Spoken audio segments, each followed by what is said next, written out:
Bulan demam, maka hari ini kita kembali kena cergas. Cergas untuk menguruskan laman.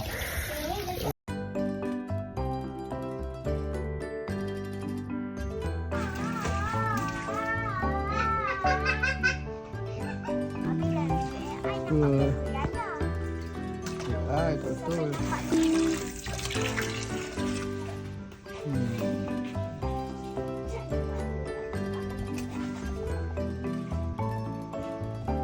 Sini sikit, tengok abang.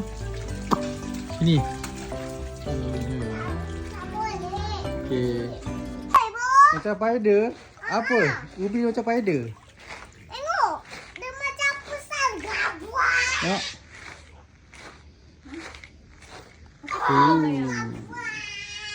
Macam spider. Dia kata macam spider. Dia kata. Okey. Jom kita sambung balik pijak rumput.